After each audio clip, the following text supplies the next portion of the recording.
নমস্কার বন্ধুগণ, তোমরা সবাই কেমন আছো? আশা করছি সকলে খুবই ভালো আছো, আর আমিও খুবই ভালো আছি। আর তোমাদের সকলকে জানাই আমার ভিডিওতে সুস্বাগতম। আর এটা ছিল আমাদের ভাইফোঁটার আগের দিনের ভিডিও।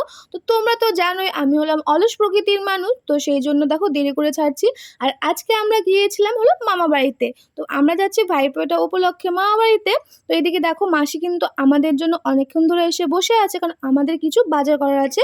তো সেজন্য মাসি আমাদের জন্য প্রায় ১ ঘন্টা ধরে বসে আছে, কিন্তু আমরাই দেরি করে পৌঁছেছি।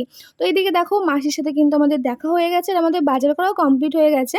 তো তারপরে আমাদের একটু ঝাল ঝাল টকটক খেতে ইচ্ছা করছিল বলে একটু কদবেল মাখা নিয়ে নিলাম। আর এটা খেয়ে যে আমার এত তৃপ্তি লেগেছে কি আর বলবো।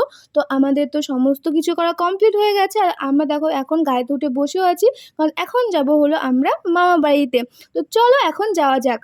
আর এইদিকে দেখো আমরা কিন্তু অনেকক্ষণ আগে পৌঁছে গিয়েছিলাম, আর তারপরে এখানে চলছে ভাইফোঁটা উপলক্ষে সব কিছুর আয়োজন। আর এইদিকে দেখো সবাই কিন্তু সমস্ত কাজ করতে বসে পড়েছে। শুধুমাত্র আমার মা মাসি এদিকে দেখো বসে আছে, কোনো কাজ করছে না। দুই বোনে মিলে শুধুমাত্র গল্প করছে আর হাসি হাসি করছে। কি আর করব বলো। তো তারপরে এইদিকে দেখো তাদের হাসি থামলো, আর তারপরে মাসি দেখো এইদিকে নাড়ু বানাতে বসে পড়েছে। আর তারপরে সবাই মিলে দেখো নাড়ু পাকাচ্ছে, আরও অনেক রকমের কাজ ছিল।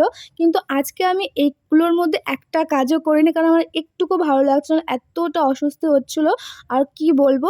তো এদিকে দেখো সবার কিন্তু সমস্ত কাজ করা কমপ্লিট হয়ে গেছে। তো তোমাদের সাথে দেখা হবে আমার এর পরের ভিডিওতে। তো সবাই খুব ভালো থেকো, সুস্থ থেকো, টাটা বাই বাই। আর আমার ভিডিও এভাবেই দেখতে থাকো, আর এতক্ষণ ধরে আমার ভিডিও দেখার জন্য অনেক অনেক ধন্যবাদ বন্ধুগণ। তো টাটা।